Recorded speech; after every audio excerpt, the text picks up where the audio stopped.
Hey guys welcome back to my channel. So finally మేము Prayagraj to Kashi వెళ్తున్నాము. కాశీ నేను ఎప్పటి నుంచో అనుకుంటున్న ట్రిప్ అనమాట. సో ఎలా అయిందో మీరు కూడా చూసేయండి. So Kashi actually 2 hours 30 minutes ఉంది దగ్గర. సో కరెక్ట్గా మేము 2 hours అయినప్పటికీ ఇంకొక 15-20 km ఉంది అనగానే ఇలా ట్రాఫిక్లో చిక్కిపోయామన్నమాట. సో చాలాసేపు ఉన్నాము ఆ ట్రాఫిక్లో, ఒక హాఫ్ అన్ అవర్ 1 hour దగ్గర ఉన్నాము. సో నాకైతే అస్సలు అర్థం కాలేదు. కుంభమేళ టు డైరెక్ట్గా అందరూ కాశీ వెళ్ళిపోతున్నారు. సో సరైన టైంలో వచ్చాం మేము అని చెప్పి ఫీల్ అయ్యాను నేనైతే. సో ఫైనల్గా కొంచెం ముందుకు వెళ్ళగానే మెయిన్ రూట్ ఏదైతే ఉందో అది ఫుల్గా స్టక్ అయిపోయింది. ఇక్కడ పక్క నుంచి మాకు ఇక్కడ కార్ చూపిస్తే వదిలారనమాట. సో చాలా రిలీఫ్గా అనిపించింది. ట్రాఫిక్ చూడండి ఎంత, లిటరల్లీ ఒక 2 minutes నేను వీడియో తీశాను. 2 minutes కూడా అంతే వెహికల్స్ ఉన్నాయి, మొత్తం అస్సలు ఖాళీ లేదు. సో ఆ వేలో వెళ్ళుంటే డెఫినెట్గా ఒక 6 hours అయినా పట్టేదేమో నేను అనుకున్నాను. అదే సో ఈ రూట్లో మాకు వదిలేరు కాబట్టి కొంచెం ఫ్రీగా వెళ్ళిపోయాము. అలా చాలా మంచిగా అనిపించింది. సో మేము మార్నింగ్ 5:30కి స్టార్ట్ అయ్యాము. 7:30కి 8 లోపు రీచ్ అయిపోతాము అనుకున్నాం. బట్ 7:30కి ఆ ట్రాఫిక్లో చిక్కిపోయాం అనమాట. ఒక 1 hour అక్కడ వేస్ట్ అయింది. 8:30కి మేము కరెక్ట్గా రీచ్ అయిపోయామన్నమాట. చూస్తున్నారు కదా, కాశీ స్ట్రీట్స్ ఎంటర్ అయిపోయామన్నమాట. సో మా యశ్విన్ అయితే ఇలా పడుకున్నాడు. వాడు పాపం బాగా అలిసిపోయాడు అండ్ వాడి లిప్స్ అయితే బాగా వాచిపోయాయి, డ్రై అయిపోయాయి బాగా. సో చాలా ఇబ్బంది పడ్డాడు. అక్కడ ఒక షాప్ కనిపిస్తే అక్కడ ఆగి వాడికి వ్యాజ్లైన్ తీసుకున్నాం అనమాట. సో దాని తర్వాత డైరెక్ట్గా ఇక్కడ టిఫిన్ చేయడానికి వచ్చాము. Shivasai tiffins and caterings. ఇక్కడ మొత్తం కాశీ అంతటికి తెలుగులో కనిపించింది. నాకు ఇది ఒక్కటే అనుకుంటాను. పెద్దవాళ్ళకి కానీ లాంగ్వేజ్ రాకుండా ఉన్న వాళ్ళకి ఇది బెస్ట్ అని చెప్పొచ్చు. ఈ ప్లేస్ మేము నెంబర్ కూడా తీసుకున్నాము, నెక్స్ట్ వచ్చినప్పుడు బుక్ చేసుకుందాం ముందుగానే అని. సో అప్పుడైతే రూమ్స్ అన్నీ ఫుల్ అయిపోయాయి. మమ్మల్ని అక్కడ ఉంచి ఒక 3 hours అనుకుంటా రూమ్స్ కోసం సెర్చ్ చేశారు. రూమ్స్ అయితే అస్సలు ఏమీ దొరకలేదు. ఫైనల్గా ఏదో ఒక చిన్న రూమ్ ఉంటే అది తీసుకొని రెస్ట్ తీసుకున్నాము. అలసిపోయాం ఫుల్గా. సో ముందు రోజు ప్రాపర్గా స్లీప్ లేదు కదా, సో రెస్ట్ తీసుకొని మేము 5:30-6కి అలా స్టార్ట్ అయ్యాము టెంపుల్కి ఈవినింగ్. సో కాశీ విశ్వనాథ్ టెంపుల్కి వెళ్తున్నాము. ఈవినింగ్ కదా ఖాళీగా ఉంటుంది అనుకున్నాము. లిటరల్లీ 1 km ఉంది లైన్ అయితే, చూస్తున్నారు కదా. మేమైతే అక్కడ టెంపుల్ బయట ఒక షాప్ దగ్గర ఫోన్స్ అలౌడ్ ఉండదు కదా, అన్నీ అక్కడ పెట్టేసి టెంపుల్ లోపలికి అయితే వెళ్ళాము. సో దర్శనం కూడా అయిపోయింది. చూసారా ఎంత ఫాస్ట్గా, అనుకోలేదు అన్ఎక్స్పెక్టెడ్గా అలా. మాకైతే కరెక్ట్గా 1 hour పట్టింది. 1 hourలో అయిపోయింది. గేట్ నెంబర్ 4 నుంచి చిట్టి డిపెండెంట్ కార్డ్ చూపిస్తే అక్కడ నుంచి మాకు పంపించారు. చాలా బాగా అయింది దర్శనం అయితే. లోపలంతా మళ్ళీ రావాలనిపించే ప్లేస్ అన్నమాట. సో చూస్తున్నారు కదా క్రౌడ్ని అయితే. మేమైతే ఇప్పుడు ఇక్కడ నుంచి మణికర్ణిక ఘాట్కి స్టార్ట్ అవుతున్నాము. అక్కడ స్ట్రీట్స్ లోపల నుంచి నడుచుకుంటూ వెళ్ళాలి.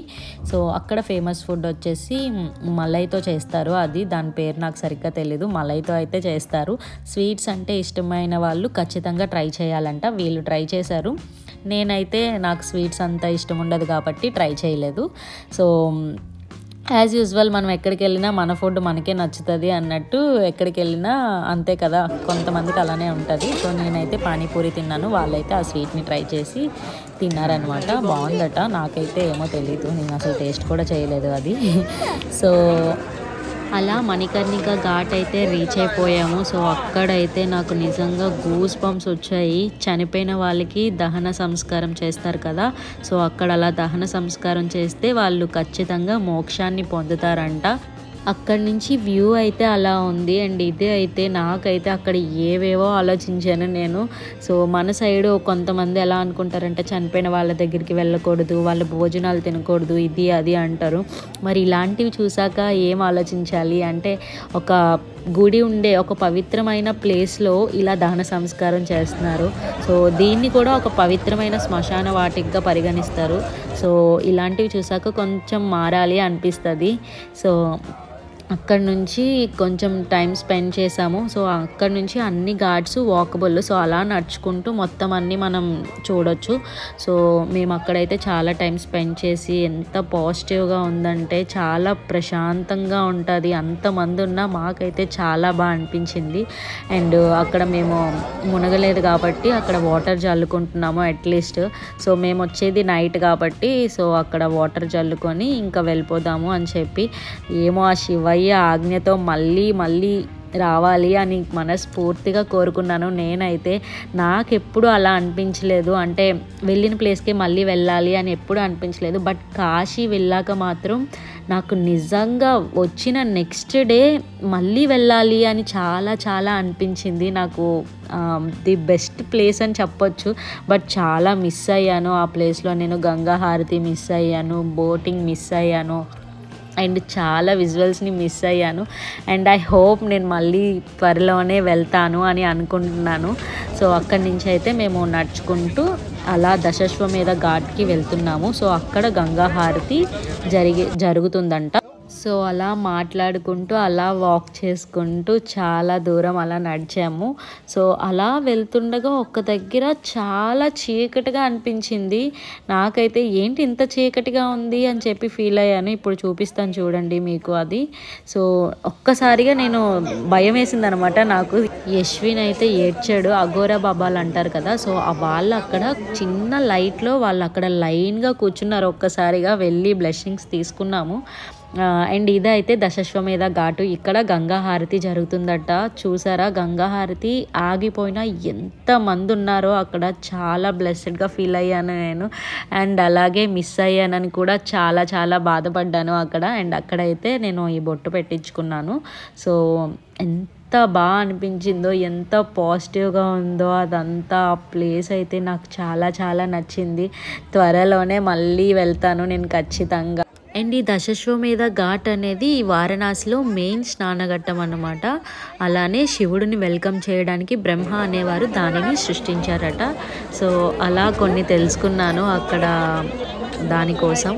సో చాలా బాగా అనిపించింది. ఇక్కడైతే నేను ఇలా బొట్టు పెట్టించుకున్నాను. చూసారా ఎంత బాగుందో. అక్కడ గంగా హారతి అవుతుందంట, అక్కడ లైటింగ్స్ ఉన్నాయి కదా. సో ఆ ప్లేస్లో నేనైతే చాలా చాలా మిస్ అయ్యాను. ఎంత మిస్ అయ్యానంటే నా మాటల్లో నేను చెప్పలేను. నాకైతే నేను వచ్చినప్పటి వరకు అదే ఉంది, ఇప్పటికీ స్టిల్ అదే ఫీల్ అవుతున్నాను. నాకు ఆ మూమెంట్సే గుర్తున్నాయి. అండ్ ఇక్కడైతే బయటికి వచ్చేసామన్నమాట. సో ఉడిపి ముంబై రెస్టారెంట్ అండి, అదిగోండి దశాశ్వమేధ ఘాట్ బయటే అక్కడ ఫుడ్ కోర్ట్ ఉంటే అక్కడ మేము తినడానికి వెళ్ళామన్నమాట. సో ఆ ఉడిపి అనేది అయోధ్య వెళ్ళినప్పుడు మాకు అక్కడ ఫుడ్ నచ్చింది. సో ఇక్కడ కూడా మోస్ట్లీ మన ఆంధ్ర ఫుడ్ ఉంటుంది, ఇక్కడ బాగుంటుంది అని చెప్పి సో అక్కడికి వెళ్ళి ఫుడ్ అయితే తిన్నాము. యశ్విన్ కొంచెం అల్లరి చేశాడు అక్కడ. అండ్ అలా ఫుడ్ తినేసాక ఇంక అక్కడి నుంచి రూమ్కి వెళ్ళి పడుకున్నాం అనమాట. సో మార్నింగే మేము వెళ్ళిపోవాలి. సో ఇంకా మార్నింగ్ లేచాక ఇలా స్టార్ట్ అయిపోయాము. నేనైతే చాలా చాలా మిస్ అయ్యాను. కాశీ నుంచి అస్సలు రావాలనిపించలేదు నాకైతే. బట్ వెళ్తున్నప్పుడు కూడా నేను అదే ఆలోచించాను, మళ్ళీ ఎప్పుడు వస్తామో అని చెప్పి. బట్ మేము ఎక్కువ రోజులు అక్కడ ప్లాన్ చేసుకోలేదు కదా. సో అప్పుడు మేము కార్ మాట్లాడుకున్నది కూడా 3 డేస్కే మాట్లాడుకున్నాము. సో అందుకని చెప్పి రిటర్న్ అయిపోయాము ఫాస్ట్గా. అక్కడి నుంచి కొంచెం దూరం వచ్చాక మళ్ళీ మధ్యలో ఆగి అక్కడ టిఫిన్ అయితే తిన్నాము. సో బ్రేక్ఫాస్ట్ టైం కదా, టైం అవుతుంది, వాడికి ఆకలి వేస్తుందని చెప్పి అక్కడ టిఫిన్ తిన్నాము. సో మళ్ళీ స్టార్ట్ అయ్యామన్నమాట అక్కడి నుంచి.